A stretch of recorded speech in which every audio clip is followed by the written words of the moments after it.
Tú nos dices que debemos sentarnos, pero las ideas solo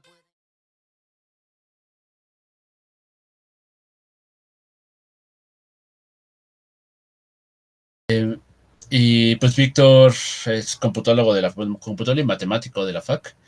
Y pues se doctoró, sí, se doctoró ahí en Alemania, ¿no? Creo que va a presentar su trabajo, parte de su trabajo de doctorado. Entonces, bueno, pues mismo caso que con los demás, les dejaremos su referencia, por si quieren, preguntarle o acercarse a él. ¿Sale? Víctor, muchas gracias No, por lo que gracias Sergio presentas. por la invitación. Es siempre un placer. Eh, que Sergio les mintió en dos cosas. Primero en que me doctoré y segundo en que les voy a presentar cosas de mi trabajo de doctorado. Les voy a presentar cosas un poquito distintas, que es más lo que estoy haciendo ahorita y que creo que podrían ser más de interés para un grupo de inteligencia artificial o de aprendizaje de máquina o como quiera que les guste llamarlo a ustedes. Este,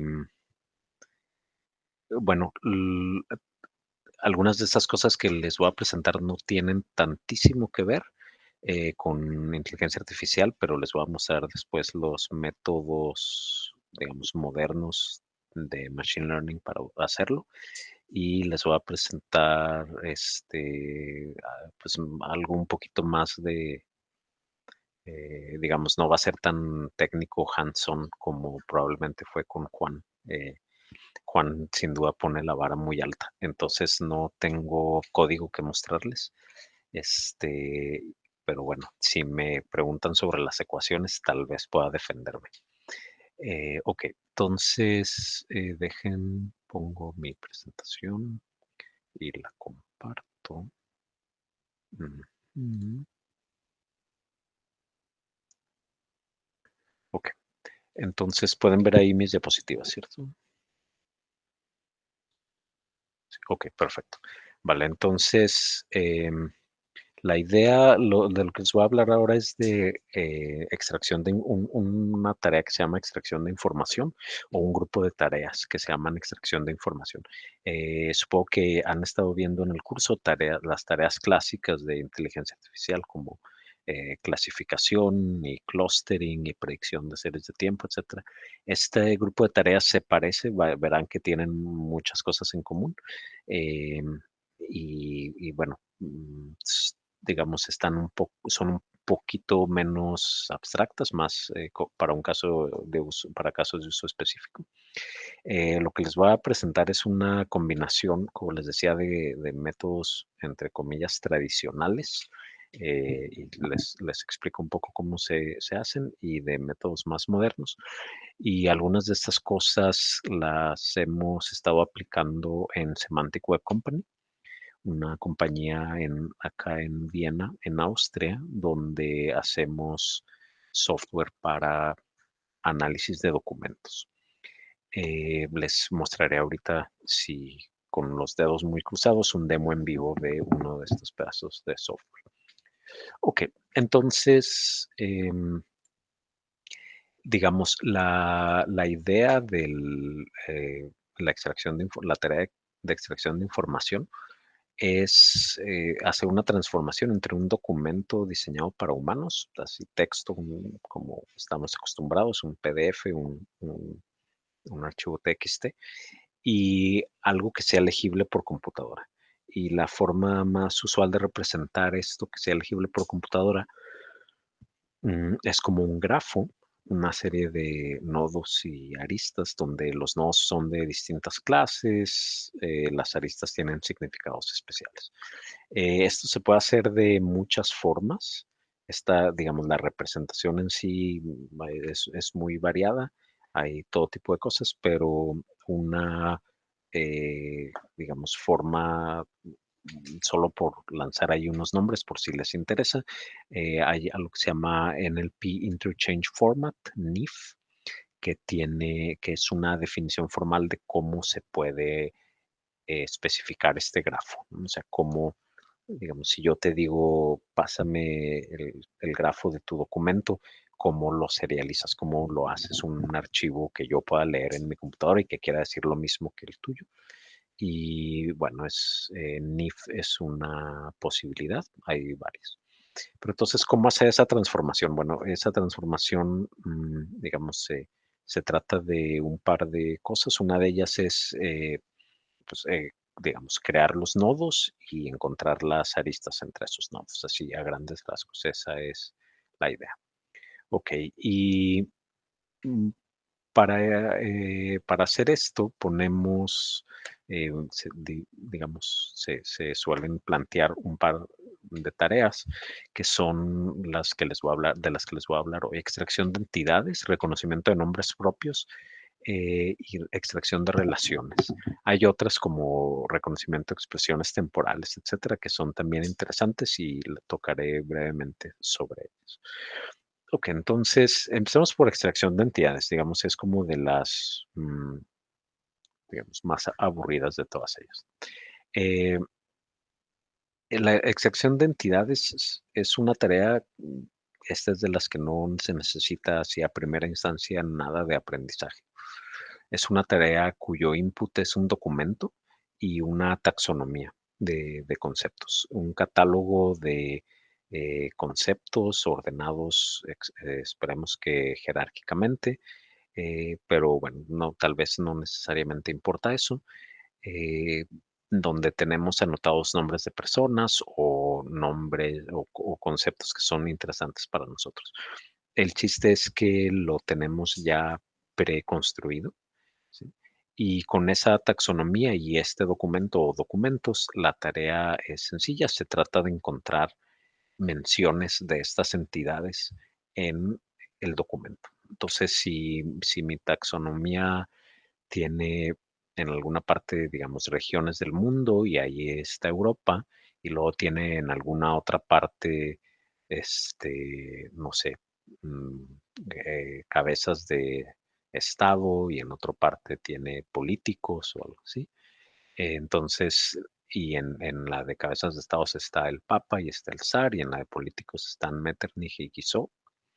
El extracción de entidades lo que hace es identificarlas, encontrar dónde están esas entidades, ¿no? Ok, dado un texto.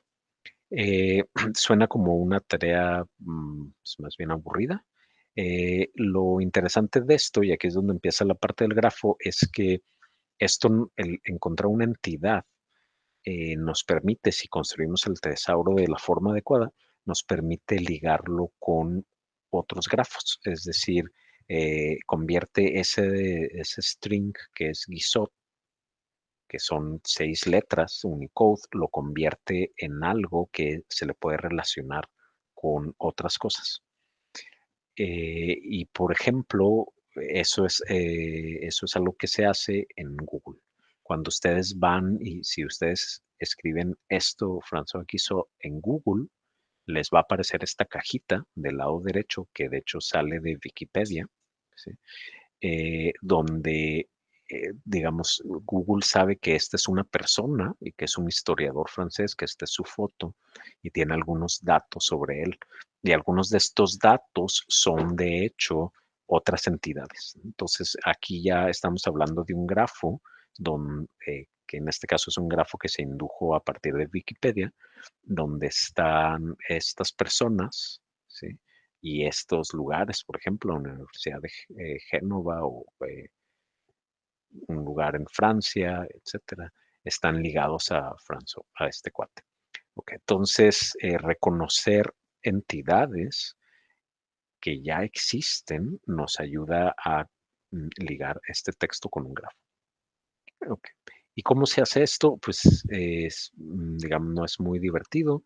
Agarra uno el texto y lo tokeniza, lo divide en tokens disjuntos, o sea, se los separa por espacios, digamos. Y uno hace lo mismo con su taxonomía de términos, de conceptos, perdón, y luego calcula uno la intersección de estas dos. Entonces, si tienes Aquí los ordené alfabéticamente y acá también bueno, y aquí no necesariamente, pero lo ideal sería tenerlos ordenados alfabéticamente.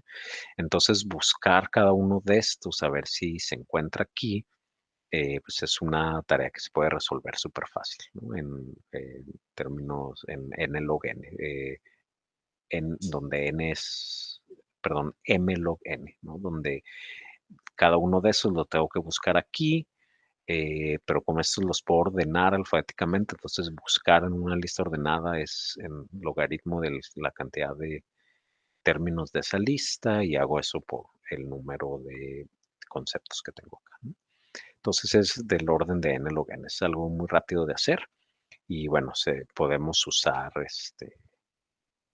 ya hay como bastantes bibliotecas que permiten hacer eso. Hay unos que son así increíblemente rápidas, pero bueno, creo que así teóricamente alcanzan a ver que es algo fácil de hacer. Ok. Pero hay aquí unas donde empieza a poner divertido, es cuando hay cosas que tienen etiquetas ambiguas, ¿no? Por ejemplo, papa en español, pues es tanto el papa así con mayúsculas como el tubérculo, ¿no? Entonces, saber, bueno, que se refiere a una persona o a una verdura, ¿no? Y como eso hay miles de ejemplos, ¿no? Son palabras polisémicas, es decir, que tienen varios sentidos. Y bueno, otro ejemplo así clásico es el de jaguar, ¿no? Que tienes, si alguien te dice vi un jaguar en la calle, lo más seguro es que se refiere a un auto y no a un animal. Pero si alguien dice vi a un jaguar en un zoológico, lo más seguro es que se refiere al animal. Y entonces la pregunta es, bueno, si yo ya noté que ahí hay una mención a papa, ¿qué tan seguro puede estar de que es una persona y no otra cosa? Entonces, una forma de resolver ese problema que se conoce como desambiguación de entidades es usando Machine Learning, ¿no? Y, y bueno, déjenles muestro un pequeño demo de esto, a ver si todavía funciona. Este es un posible tesauro. Este es un pedazo de una taxonomía que se llama MESH, que es Medical Subject Headings. Es una taxonomía que tal vez la han visto si buscan artículos en PubMed, que es un índice muy grande de artículos científicos relacionados con medicina y biología. Los artículos tendrán palabras clave, estarán notados como, esto se trata de enfermedades, esto se trata de esto, otro, etcétera. Y esas palabras clave son, de hecho, esta taxonomía. Es muy grande, esta es una parte de ella que incluye las enfermedades, ¿no? Y entre ellas está, por ejemplo, la enfermedad de amnesia. Y bueno, aquí la ven, hay una organización jerárquica de esto. Y así como hay amnesia, están, no sé, muchos otros desórdenes eh, mentales en esta rama que se llaman psiquiatría y psicología, y por allá arriba hay partes anatómicas y demás. Y entonces, si tenemos ese caso, podemos intentar desambiguar las menciones de amnesia. Entonces aquí, hay que cruzar los dedos. Pongo aquí un pedazo de texto que lo voy a hacer más grande, tal vez no sea muy legible. Es un pequeño demo, no es algo productivo. Un pedazo de texto donde dice algo sobre delirium y algo sobre amnesia, ¿no? Ok. Y entonces, si lo mando, lo que hace este botoncito es dos cosas. Primero, hace esta parte de intersectar automáticamente las dos listas y luego calificar de alguna forma cada una de estas apariciones, ¿no? Entonces aquí me dice, por ejemplo, amnesia, de dónde viene y un cierto score de qué tan seguro está de que esa mención de amnesia sea realmente la que nos referimos arriba, ¿no? Y esto es lo que les mostraba, que esta noción de amnesia aquí es un string de texto, ¿no? Son 7 letras y este proceso le asignó un identificador o le equiparó con un identificador. Y este identificador, si ustedes van a a él, perdón, este es un identificador que se puede resolver, es un URL y que dice amnesia, ¿no? Entonces, digamos, es como una forma universal de referirse a amnesia según esta institución, ¿vale? Vale, entonces, perdón, ok, pero bueno, hay amnesia, por supuesto, si uno busca amnesia, este, bueno, salen muchas cosas, salen lugares y sale esto, ¿no? Amnesia The Dark Descent, que es un videojuego. Entonces yo puedo agarrar de aquí un párrafo que mencione amnesia, por ejemplo, ¿no? Amnesia. Sí, voy a agarrar un párrafo, no sé, hasta aquí, un cachito, y lo voy a meter aquí mismo. Le voy a quitar este 8 porque no sé qué pase con eso. Y vamos a volver a hacer el análisis. Se quedó esa anotación, perdón. Hagámoslo desde cero. Oh, eh, ya lo desconfiguré. Denme un segundo para configurarlo otra vez. Eh,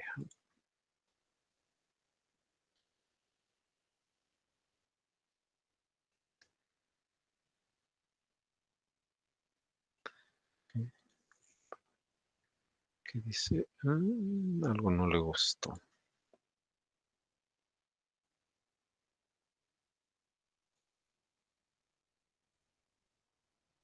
Perdón, no debe ir aquí. Ajá.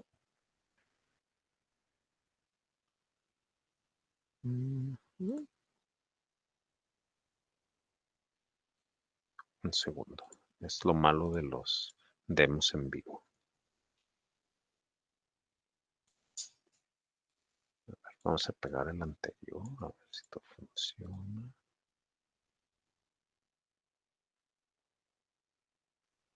Ok, aquí funcionó y entonces ahora pegamos sin darle clic a nada.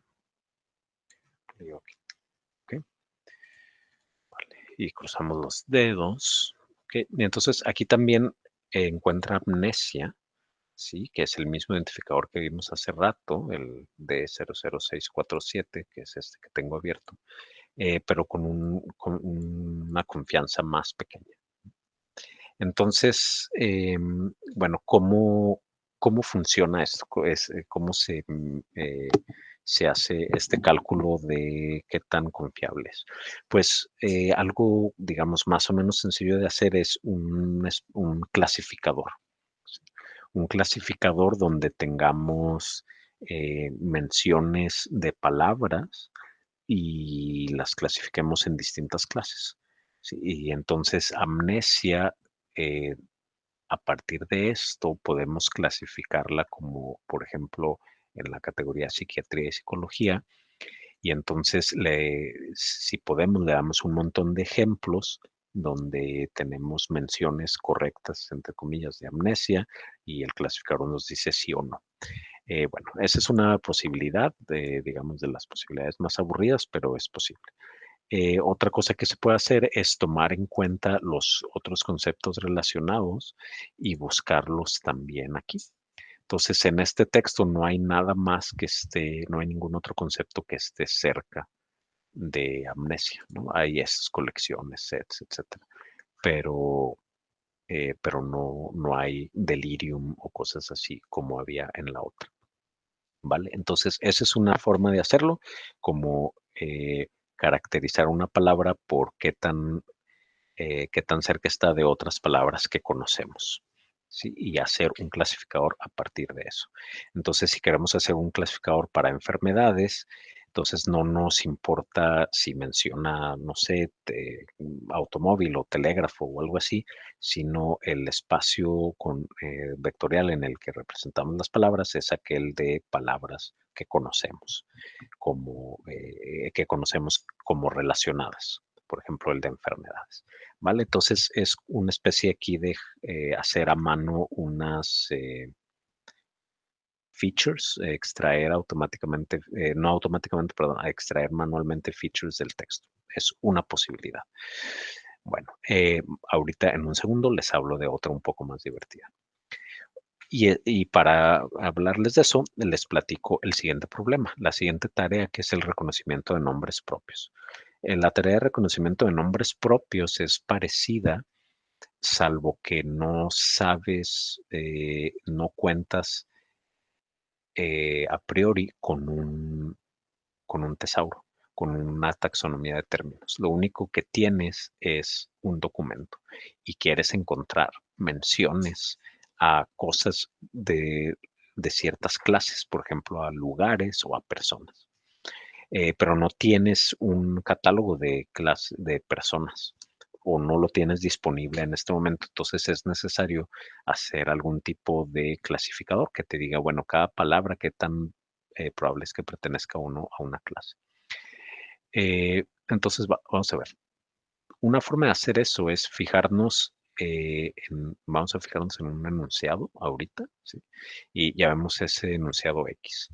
Y a ese enunciado le podría uno asignar un montón de representaciones que vamos a llamar Y.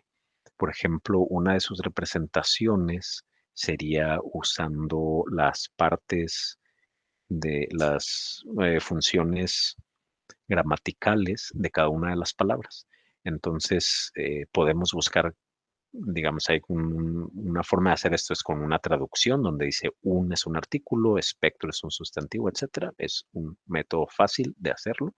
Hay métodos más complicados, pero podemos llegar a una representación de este enunciado como en este espacio de funciones gramaticales.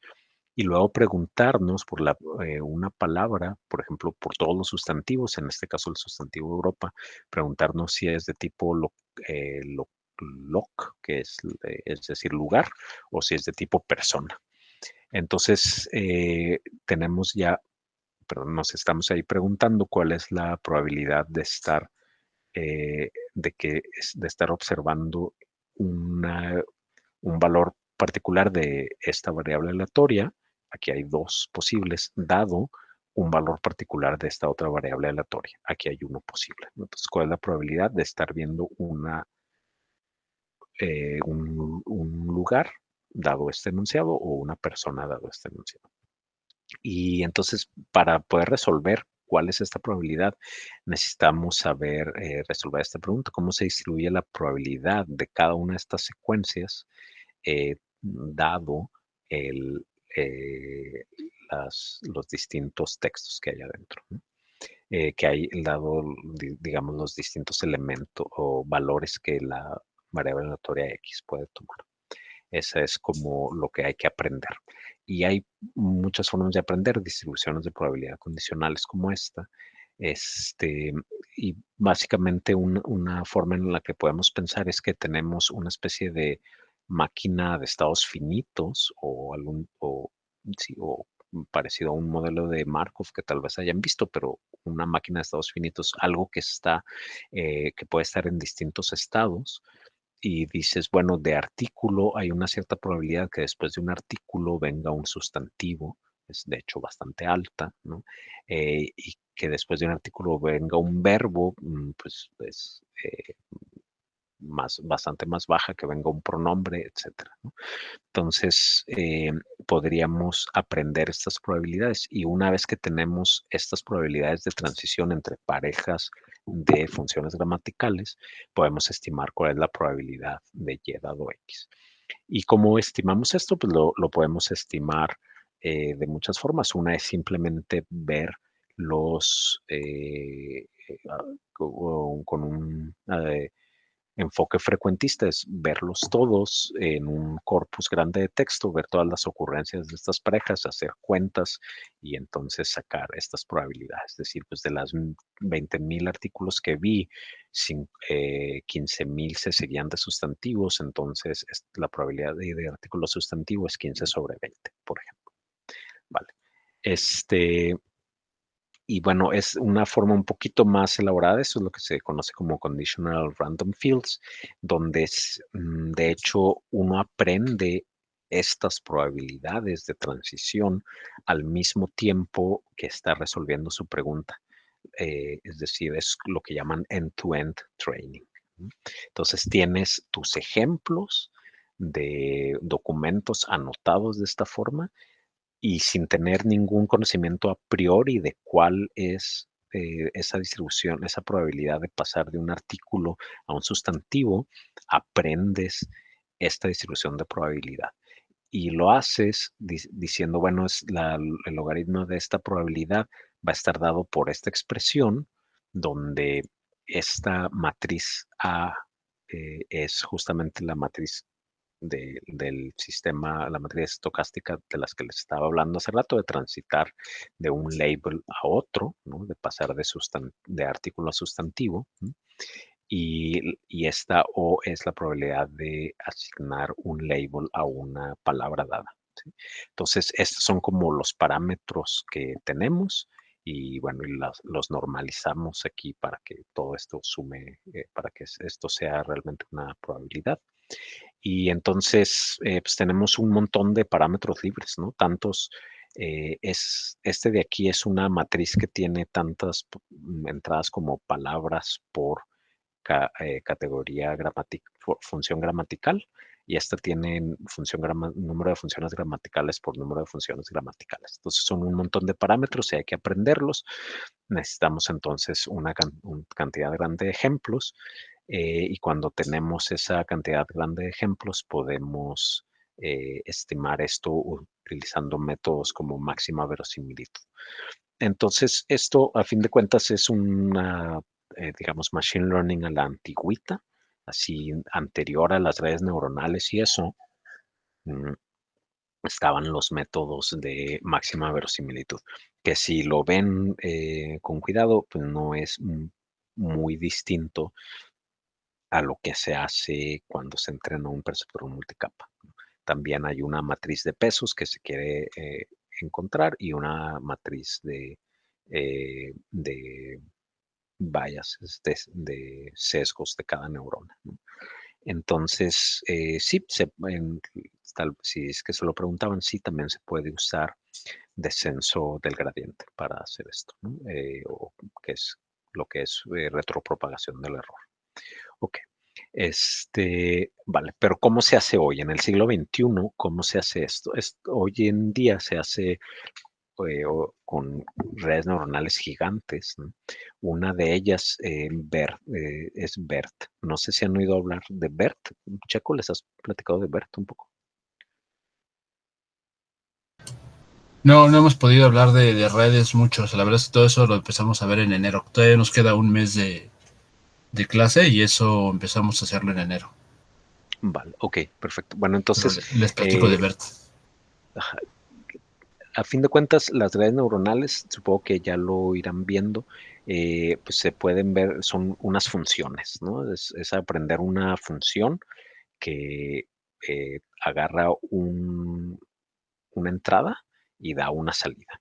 Y exactamente cuál es esa función, no lo sabes, es lo que quiere decir entrenar una red neuronal, es eso.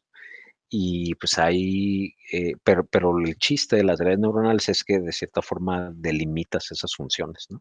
En vez de decir, pues puede ser cualquier función continua que vaya del dominio de los strings al dominio de los strings, por ejemplo, en este caso, va a agarrar de un string a otro string, pues hay millones de posibles funciones, ¿no? Continuas. Entonces, o de cualquier tipo que se les ocurra. Entonces, en vez de decir, pues, puede ser cualquier función, vamos a encontrar la que más nos guste. Las redes neuronales como que delimitas el espacio de esas funciones y esa delimitación del espacio es lo que se llama la arquitectura de la red neuronal, que es lo que están viendo aquí de una forma súper resumida. Y hay un tipo muy común o muy famoso últimamente de redes neuronales que son los modelos de lenguaje que han visto ustedes todos los días cuando agarran su celular y empiezan a escribir y les intenta adivinar qué es lo siguiente que van a decir, ¿no? Esos modelos de lenguaje que traen en el celular y que reaccionan súper rápido, pues son muy simples. Los que tiene Google son un poquito más complicados, pero hoy en día, ya digamos, para aplicaciones de procesamiento de lenguaje natural hay unas arquitecturas bastante elaboradas. Y básicamente lo que hace un modelo de lenguaje es que tú le das un string, que es un enunciado dividido en palabras, por ejemplo, le cubres digamos, le pones un pedazo de masking tape encima a una de esas palabras y luego entrenas una red neuronal para que te prediga exactamente esa palabra. ¿Vale? Entonces, eso es lo que hace el modelo de lenguaje, encontrar una función que, dado un enunciado al cual le falta una palabra, te predice la palabra que falta. ¿Y cómo hace eso? Pues con un corpus grande de texto, ¿no? Le pasas un montonal de ejemplos. Aquí no necesitas darles clases, no necesitas nada, ¿no? No necesitas anotarlos de ninguna forma, nomás agarras Wikipedia, agarras el archivo del New York Times o lo que quieras y entrenas hasta que logras entrenar esta función, hasta que logras encontrar la función que minimice el error de esto. Eso es un modelo de lenguaje. Y BERT eh, es un poco más que un modelo de lenguaje. Su primer función es un modelo de lenguaje. Entonces, primero entrenas esta red neuronal que es de un tipo que se llama Transformer Encoder. eh, y al mismo tiempo que eso entrenas a lo que se llama una capa específica de clasificación que básicamente, donde básicamente funciona de esta forma. A ver, paso por paso. Tienes estos tokens, eh, este, y entonces dices, bueno, son palabras en español.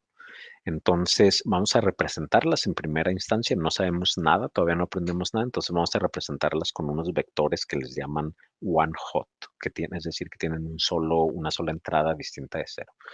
Y esa entrada, perdón, esos vectores van a ser gigantes. Si son palabras en español, vamos a decir, agarremos las 30,000 palabras más comunes de español y entonces hagamos unos vectores de dimensión 3000 cuya única entrada distinta de cero va a ser la que corresponde a esta palabra, ¿sí? Entonces, este vector W1 es de dimensión 30,000 y tiene un 1 en la entrada que corresponde a espectro.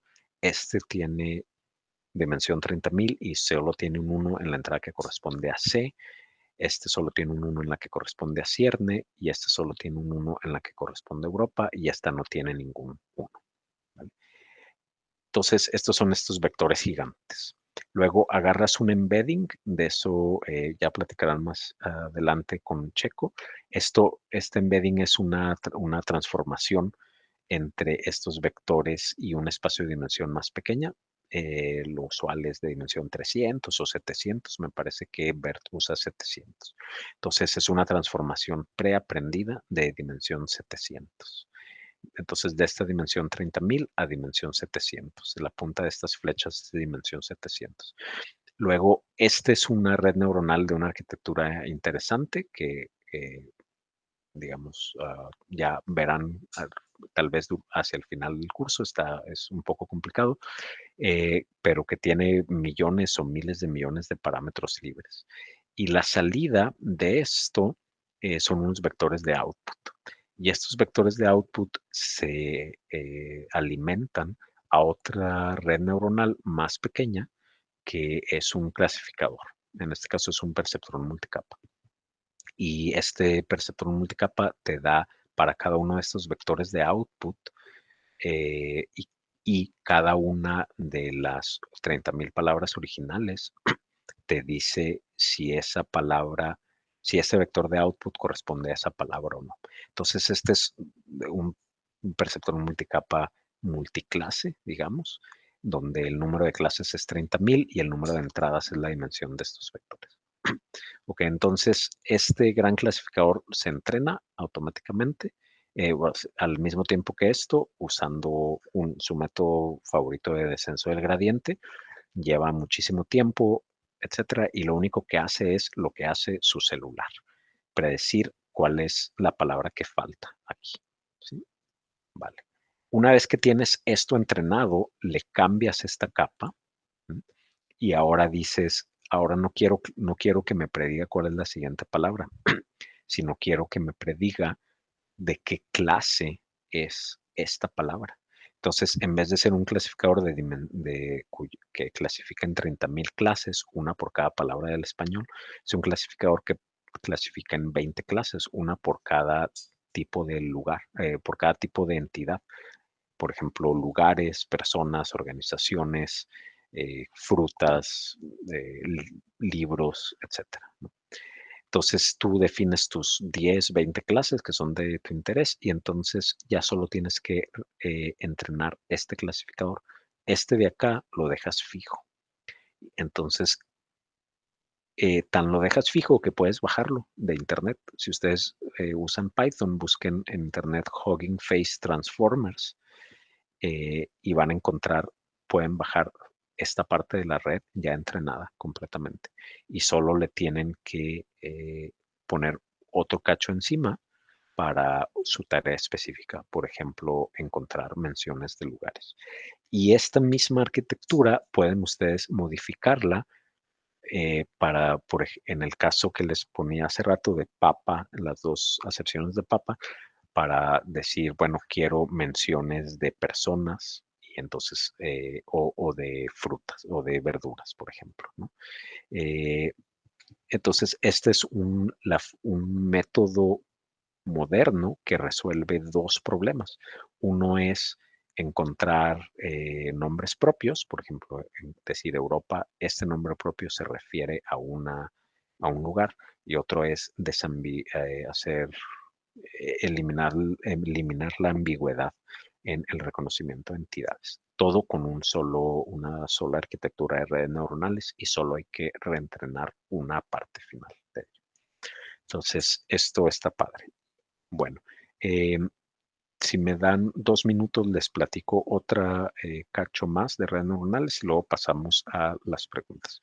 Lo que se pone más padre es la extracción de relaciones, es decir, las aristas en el grafo, que es el output de las tareas de extracción de informaciones. ¿Qué quiere decir eso? Aquí tenemos un enunciado en español y la extracción de relaciones agarra ese enunciado anotado, o sea, su input es ya las anotaciones donde aquí dices, esta es una persona, este es un lugar, este es otro lugar, estos son libros, ¿sí? Y te dice, perdón, y el output de eso es un grafo donde está conectado una persona, ¿sí? Y un libro y sabes exactamente cuál es la relación entre ellos. Es decir, extraer de aquí la relación Carlos Marx escribió el Manifiesto Comunista y la relación Carlos Marx nació en Treveris y la relación Treveris está en Alemania. Sí, entonces, ya esto es, digamos, la tarea última de extracción de información. Es la que está más atrasada, por supuesto. Es la más difícil de todas y las soluciones que hay para eso son más bien deficientes todavía.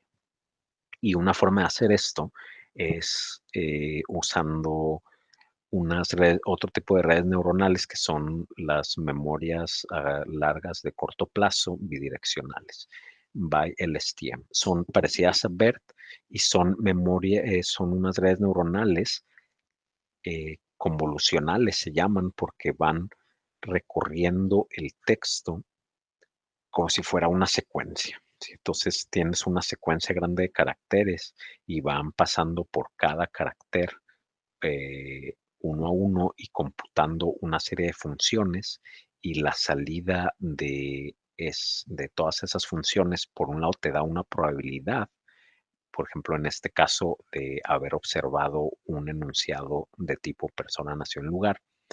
Sí, pero por otro lado, esa misma salida se alimenta a otra red neuronal, ajá, que toma esa salida de dos formas distintas y el siguiente token, Marx, hace su predicción de la probabilidad y luego y emite también una salida para la siguiente red neuronal, ¿sí? Y el chiste de las redes neuronales convolucionales como esta es que lo que está aquí adentro de cada una de estas cajitas es idéntico. Sí, no, porque uno diría, bueno, pues ¿qué tal que tienes 20,000 palabras o algo así, ¿no? O secuencias de largo 20,000. ¿Vas a entrenar 20,000 redes neuronales distintas? No, el chiste es entrenar una sola que si le haces esta operación de irla recorriendo como una convolución sobre toda la cadena, te resuelve el problema. Y en este problema, en este caso, el problema es estimar la probabilidad de que el enunciado que se ha observado hasta ahora, es decir, tomando en cuenta la palabra anterior y la anterior a esa, sea una instancia el, del tipo de enunciados persona, nació, en lugar. Ok, y rápidamente, ¿qué hay ya en los hechos para hacer esto? Que pueden así bajar de internet y usar. Para extracción de entidades están estas dos herramientas que son open source y bueno, si tienen para aplicaciones comerciales que necesiten más dinero, que tengan dinero, hay otras que son comerciales, pero estas son bastante buenas y extraen buscando entidades de Wikipedia. Para reconocimiento de nombres propios está Spacy y OpenNLP, pero me falta aquí una P. Este es en Java, este es en Python, es bastante bueno. Para extracción de relaciones está Stanford OpenEA. Eso es más o menos de lo mejor que hay. Y Spacy ya incorpora BERT, por ejemplo. Bien, ¿tienen alguna pregunta? O más bien, ¿qué preguntas tienen? Exacto. Muchas gracias. ¿Dudas, chicos? Yo sé que muchas de estas cosas, un poco ya las hemos visto, es decir, tal vez lo de las redes neuronales, ¿no? Pero los embeddings ya los estuvimos viendo, es decir, sí, seguro tienen dudas y sobre todo operativas, así que los embeddings ya los vimos con SVD, por ejemplo. Sí, un embedding no es muy distinto de SVD, es algo parecido. Hay varios detalles ahí que yo sé que quedarán claros. La verdad es que igual podrán volver a ver esta presentación, pero los clasificadores ya los conocen. Y te iba a preguntar, es justo hacer los embeddings, ¿cómo se llama esta técnica para hacer embeddings súper rápida? Que no es la de Word2Vec. Se me fue el nombre. La hace Stanford también. Los de Fast Text. Sí, las de Fast Text. Que usan estos transducers, transformers, algo así se llama, no me acuerdo. Sí. Ni modo, esas. Son vectorcillos bastante eficientes que los puedes incorporar en tu modelo de texto. No sirven para hacer la extracción de relaciones, o sea, no han sido útiles para hacer la extracción de relaciones y relaciones entre personas y lugares, es decir, no que un vector sea significativamente distinto a otro. ¿No ha ayudado en eso? Sí, bueno, esa es como una de las primeras cosas que se antoja con Word Embedding. Si ustedes agarran el artículo ese famoso de LeCun sobre embeddings, donde se ven así que las cosas de las palabras que tienen cierta relación semántica, su diferencia en el Exacto. espacio de embeddings es muy parecido. La verdad, bueno, por un lado, como en todos los artículos, escogieron esos ejemplos porque funcionan y los así fueron como escogidos a mano, ¿no? Realmente eso no se puede generalizar tantísimo, incluso en los mejores embeddings. Entonces no funciona tan bien.